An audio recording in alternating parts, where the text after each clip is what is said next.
So yeah, that was Was that a kind pretty of big PB for you? no, it was like 30 seconds, Okay. but yeah. It's not nothing. You know. Yeah. Yeah. Okay. Yeah. Yeah. So, good job, Gabby. What's next for you? Well, we hadn't talked about it because we don't like to, not going to talk about if I don't make the Olympic team because the goal is the Olympic team. But I have plans. There's a 5K in Kentucky, July 4th, that a bunch of my old D3 teammates are going. So I'm going to do that. I plan on emailing the women's 6K, and as I always do, I always pass the deadline. Then when I don't make the team, I email her and I'm like, hey, can I do this race? So after that, I don't know. I feel like I've still got, I'd like to find some track races potentially. I feel like I'm not burnt out yet. And I think I'm in good shape. So, 5K, 1500s, I'd like to see what's around and do something like that. Do you feel like you've made progress with your hurdling? Yeah, I feel like I did. Just in like these last two races, I feel like, they weren't perfect, but I felt like I was stuttering a lot less into them. And it's not really because I've been working more in the hurdles, but I've been seeing a sports psychologist, and just like, because I feel like it's a mental block for me. Like, it's not about, oh, I'm just not practicing them. I'm practicing them. They're just not getting better. And I feel like that really helps a lot. And I just learned that they're so bad because I'm just stressing about them so much because I want them to be perfect. And so kind of by caring about them less, they've become slightly better. They're not, the American women have just like, are really good steeplechasers compared to the rest of the world just in form of technique. So like, I think it really stands out here when they all look very good and I'm a little bit more choppy.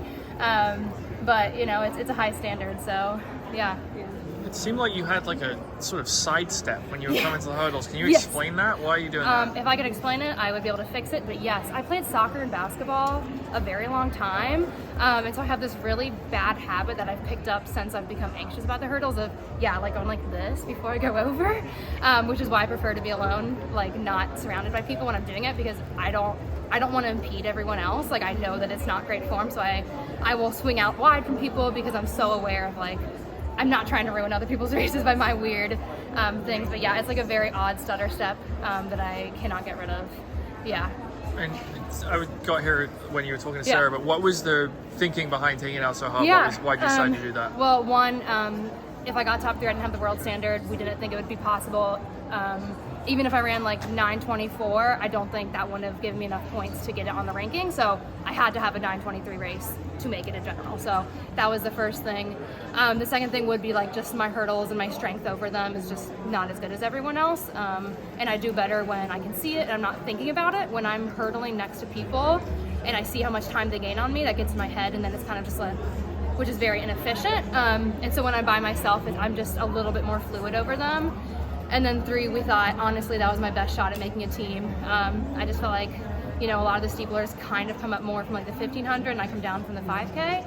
And so I felt like I had the strength there, just knowing or guessing what kind of shape I'm in like 5K strength with my strength.